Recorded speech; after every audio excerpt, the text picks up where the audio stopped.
Hi, welcome back to Elite Literary Book Group. I'm Rachel Beck, and I'm gonna go back to finishing the To Kill a Mockingbird lectures.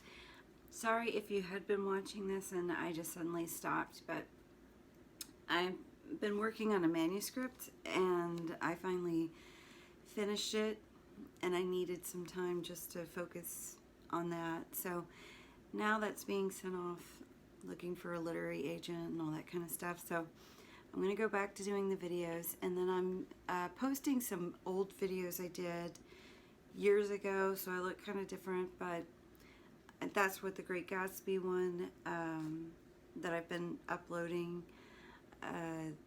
It was from maybe 5 years ago, and then I'm going to do Their Eyes Are Watching God and Catcher in the Rye, because I'd already done them anyway, so I just need to upload them on YouTube. So, okay, where I left off was Atticus's closing remarks, and then this chapter is very short. It just basically, chapter 21 gives us the verdict, and it begins with Calpurnia comes in. She's concerned. She doesn't know where the kids are. Of course, they're sitting in the balcony watching, and you know, this was during a time, I mean, you really didn't want children to watch this sort of thing. So Atticus is a little bit upset, but he's not surprised. You know, he's a very reasonable parent, especially when, you know, I think it's either Calpurnia or his sister says, you know, you shouldn't let the kids, they shouldn't see this. And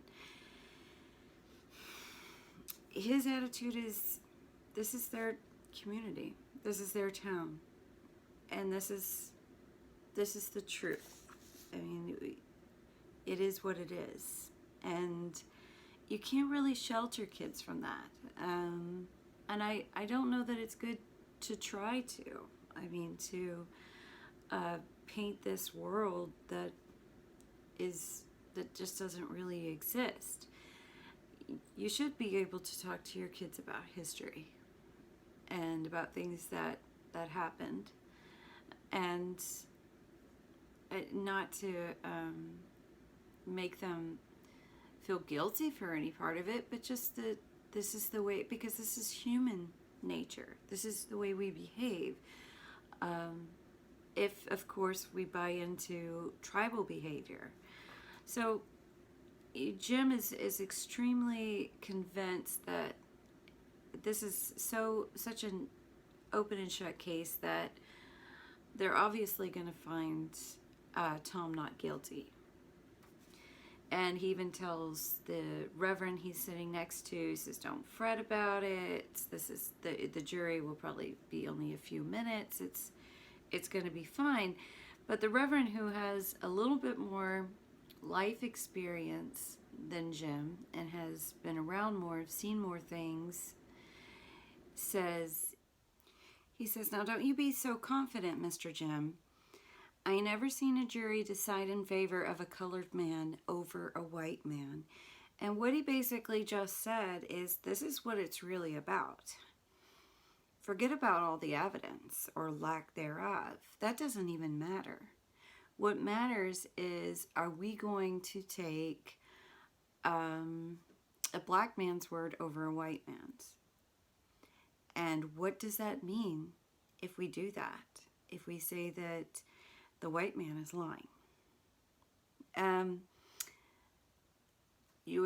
As you're going to see, the jury, they've already made up their mind. Now, they do take longer than Atticus thought, and I think that's talked about in the, actually kind of break down the jury in the next chapter. But this is also, you know, a reminder that it's a coming-of-age story for Scout and Jim. And so this is going to be a coming-of-age moment for Jim. And the way she describes it when the jury comes back is the way she describes when Atticus shot the dog. And it's kind of, this is true of most memories anyways. If you look back at your memories and you try to remember something, there's such a dreamlike quality to it that it's almost like watching a movie or something. And was that real life? Did it really happen? Because you look back and you were younger, you were somebody else, maybe your parents were younger, they were someone else. And I think anything traumatic also kind of stays in a slow motion. So she says, what happened after that had a dreamlike quality. In a dream, I saw the jury return, moving like underwater swimmers, in the same way she described Atticus when he was about to shoot the dog. And Judge Taylor's voice came from far away and was tiny. I saw something only a lawyer's child could be expected to see, could be expected to watch for. And it was like watching Atticus walk into the street, raise his rifle to his shoulder, and pull the trigger, but watching all the time knowing that the gun was empty. So no matter what he did, in preparation and how hard he tried, the verdict was already answered before. And I shut my eyes. Judge Taylor was polling the jury. Guilty, guilty, guilty, guilty. I peeked at Jim. His hands were white from gripping the balcony rail. His shoulders jerked as if each guilty was a separate stab between them. And so it's waking Jim up from really his innocence. It's his innocence that makes him want to believe that they're going to acquit him, because it's, of course, the right thing to do. But people don't necessarily do the right thing. And this is also why Atticus is a hero. And sometimes there's criticism about the book because of the focus on Atticus and not on Robinson. And I can certainly see that. At the same time, it's Scout's story. And in a way, I think it's Harper Lee's story about her own father. It's a bit romanticized. But what sets Atticus apart is something that he said to the kids about the one thing that doesn't abide by majority rule is a man's conscience. It's the integrity that Atticus lives by that makes him heroic, that makes him something that we would want to emulate. Not conforming to what everyone else wants us to do or think, or we don't have to have that crowd. He's above the crowd. And that's why this last part is so powerful when, she's kind of in a daze and staring at the people. And then she says, someone was punching me, but I was reluctant to take my eyes off the people below us. And from the image of Atticus's lonely walk down the aisle, Miss Jean Louise, I looked around. They were standing all around us, and in the balcony on the opposite wall, the Negroes were getting to their feet. Reverend Sykes' voice was as distant as Judge Taylor's. Miss Louise, stand up. Your father's passing. Okay, so chapter 22. They're walking back, and Jim is saying, it ain't right, Atticus. No, son, it ain't right. We walked home. Aunt Alexandra's there. She says, I'm sorry, brother. She asks if Jim's okay. He says he's going to be okay. And Jim, again, says, just, how could they do it? How could they? I don't know, but they did it. They've done it before. They did it tonight. They'll do it again. And when they do, it seems only children weep. And this sounds very familiar to what Dolphus Raymond says when Dill is sick and is crying. And he says,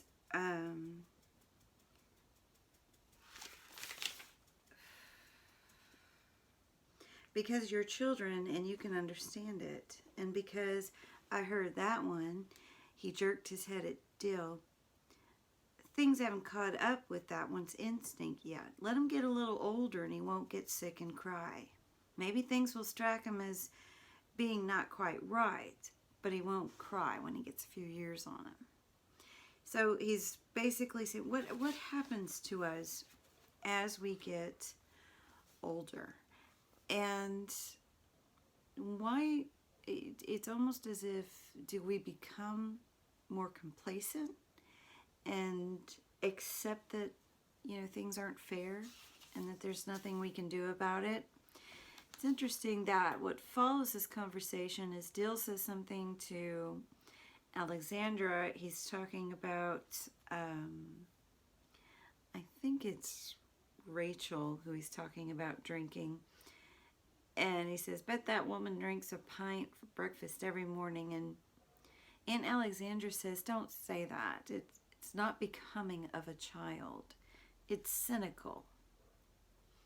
And he says, well, is telling the truth cynical? And she's, the way you say it, it is. But it's a good question. Is telling the truth cynical? Say, no, don't say that. Be positive. But what if it's true? You know? And I think it's dangerous to treat truth as if it's not that important.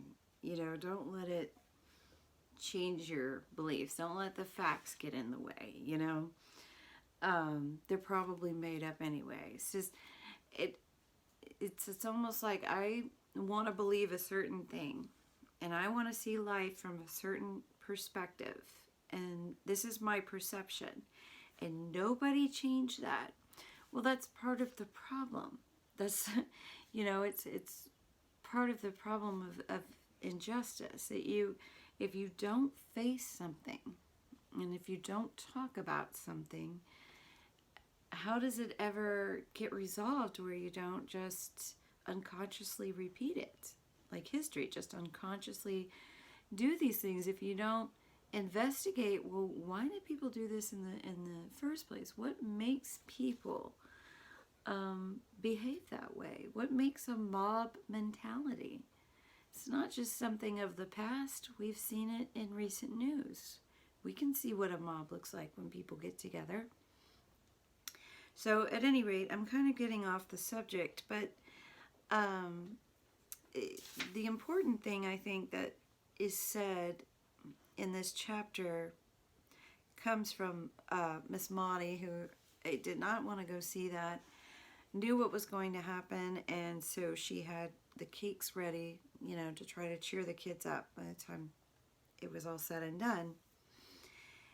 And she says to Jim, I simply want to tell you that there are some men in this world who were born to do our unpleasant jobs for us. Your father is one of them. And this also reminds me of when he's having a conversation with his brother, and he's telling his brother that he knows they're going to lose. And his brother makes a comment, take this cup from you, eh? And what he means is, it's an allusion to Christ when he says, you know, he prays the Father would take this, if it's your will, take this cup, this burden from me. But the thing is, Judge Taylor says, you're it. You know, Atticus did not go out of his way to get this case, but he's also the only one who can do it. Because of his character, because of who he is. Not everyone is going to like Atticus, but they will respect him. And certainly the black community appreciates him. They've all brought food. You know, they've done what they can to say thank you. And people didn't have a lot of money, so I can't imagine, he's getting paid for any of this. But he sees the food, and Atticus' eyes fills with tears. He did not speak for a moment. Tell them I'm very grateful, he said. Tell them they must never do this again. Times are too hard. So, it seems like a small thing, but really it's a huge sacrifice that people are willing to make. And Jim, at this point, really has no faith in the world whatsoever, because everything looks like people are just completely heartless and no one cares. So Jim asks Maudie, who in this town did one thing to help Tom Robinson? Just who? His colored friends, for one thing, and people like us, people like Judge Taylor, people like Mr. Hack Tate. Stop eating and start thinking, Jim. Did it ever strike you that Judge Taylor naming Atticus to defend that boy was no accident? That Judge Taylor might have had his reasons for naming him? This was a thought. Court-appointed defenses were usually given to Maxwell Green, Bacon's latest addition to the bar, who needed the experience. Maxwell Green should have had Tom Robinson's case. You think about that, Miss Maudie was saying. It was no accident.